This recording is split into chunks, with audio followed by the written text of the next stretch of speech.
안녕하세요 여러분, 반갑습니다. 이번 레슨에서는 어원 KED를 배워보도록 하겠습니다. 어원 KED, 캐드라고 발음이 되겠죠. 캐드라는 발음의 어원은 우리말의 가다와 그대로 닮아 있습니다.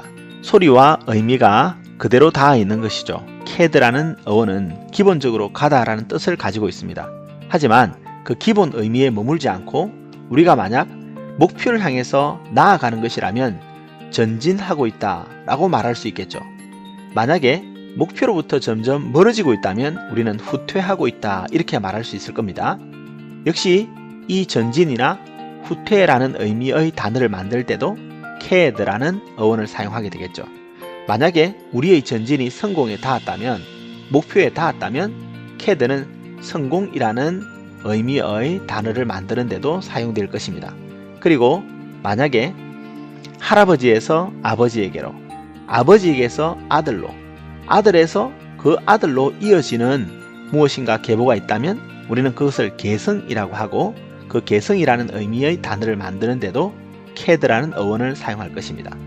우리가 만약에 이 인생을 계속해서 살아간다면, 즉 나아간다면 결국 우리는 도달하겠죠.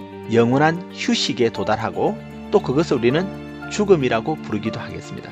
이런 식으로 기본적인 캐드가 가지는 가다라는 의미는 다양한 단어에서 사용될 수 있게 되는 것입니다.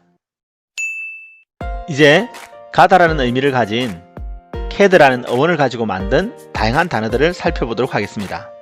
첫 번째 단어는 abscess입니다.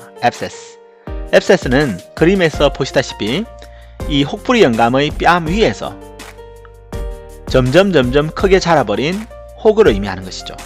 그런데 이 어원을 사용했던 우리의 조상들은 이 혹이라는 것을 어떻게 이해했을까요?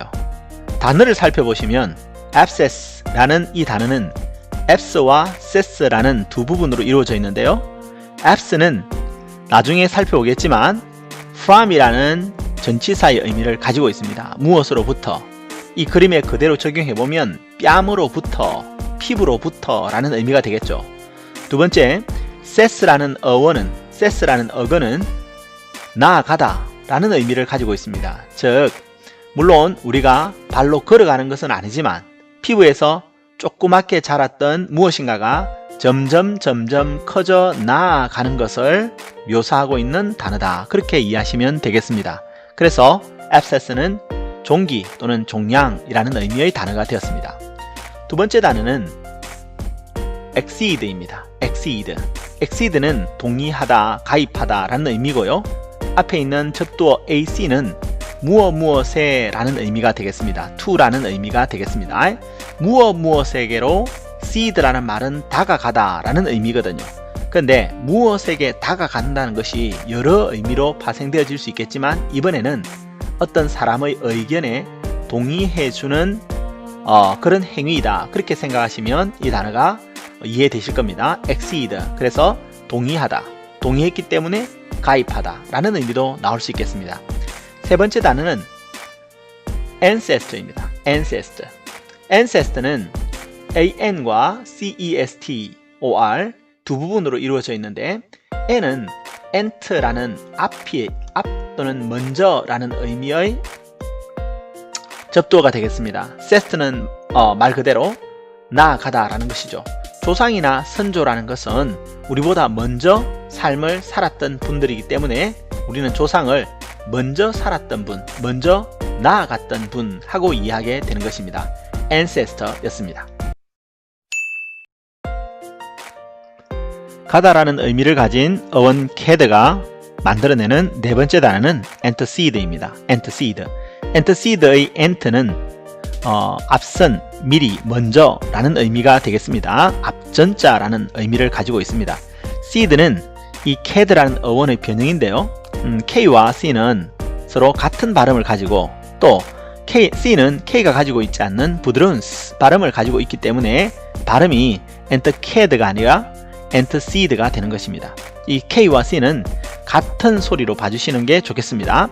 어쨌든 앞서 간다는 의미가 되겠죠. antecede. 자, 캐드가 만드는 다섯 번째 단어는 cease입니다. cease. 그만두다 라는 뜻인데, 여러분 간다 라는 말을 생각하면 항상 앞으로 나아가는 것을 생각하거나 또는 뒤로 나아가는 것을 생각할 수 있는데, 우리는 이 멈추다는 것과 나아간다는 말을 연결하기가 조금 어려울 수도 있습니다. 하지만 간다는 것이 꼭 움직임을 의미하는 것이 아니라, 만약에 우리가 뒤로 걸어간다면 그것을 통해서 우리는 무엇인가 우리가 하려고 했던 목표를 향해서 나아가지 못하고 포기한다는 의미를 나타낼 수 있는 것입니다. 그래서 가다라는 의미가 기본적인 의미지만 시스는 하려던 것을 뒷걸음질 치는 것을 통해서 이제 못하겠다, 그만두겠다 라는 의미를 만들어내는 것입니다. 그래서 시스는 그만두다, 포기하다 라는 의미의 단어가 되는 것입니다. 원캐드가 만들어내는 6번째 단어는 concede입니다. concede의 con은 모두 함께, 완전히, 강하게 라는 의미의 접두어가 됩니다. 그리고 seed는 cad의 변형으로서 C와 K는 같은 소리를 만들어내고 있죠. 하지만 C는 K가 없는 부드러운 소리, 라는 소리를 만들어내기 때문에 이 어원이 잘 숨어 있는 것 같습니다. 그렇지만 비슷한 유형의 변화들이 많기 때문에 우리는 얼마든지 seed에서 cad를 읽어낼 수 있을 것 같습니다. 그러면 완전히 간다 라는 말이 어떤 의미겠습니까? 완전히 간다는 것은 이런 것이죠. 누군가 또는 무엇에 대해서 내가 목표를 삼고 있었는데 해도 잘 안되기 때문에 모든 미련을 버리고 내가 졌다 하고 물러나는 그런 양상을 표현하는 단어가 되겠습니다. 그래서 인정하다, 허용하다, 굴복하다는 의미의 단어 concede였습니다. 캐드가 만들어내는 7번째 단어는 decease입니다. decease. 우리는 어떤 분이 돌아가셨을 때 저 세상으로 가버렸다 라고 하지 않습니까? 영어 단어도 역시 D라는 말은 떨어져서 멀리 라는 의미고 세스는 가버리다 라는 의미가 됐으니까 완전히 떨어져서 가버리다 또는 완전히 가버려서 이 세상과는 떨어져 버렸다 라는 의미의 단어가 되고, 그래서 죽음이나 사망을 의미하는 단어가 되었습니다. 캐드가 만들어내는 8번째 단어는 excess입니다. excess. x라는 접두어는 out이라는 의미를 가지고 있습니다. 우리가 잘 생각해보면 out이라는 것은 밖이라는 것인데 반드시 in이라는 것이 존재할 때 out이라는 것이 있는 것입니다. 그래서 여기서 in이라는 의미는 평범한, 보통의, 정상이라는 의미를 가지고 있죠. 정상적인 것을 벗어난 것이니까 과잉이나 초과의 의미를 가질 수 있는 것입니다. excess. 마지막 단어는 necessary입니다. necessary의 ne는 우리가 알고 있는 not과 같은 의미를 가진 접두어가 되고요. cess는 가버리다, 가다 라는 뜻인데요. 여기서 간다는 것은 사라진다는 의미가 되고 또한 없어진다 라는 의미도 가질 수 있습니다. 그러면 necessary는 가버리면 안 되는 것, 없어져서는 안 되는 것, 반드시 필요한 것이라는 의미를 만들어내게 되는 것입니다. necessary였습니다.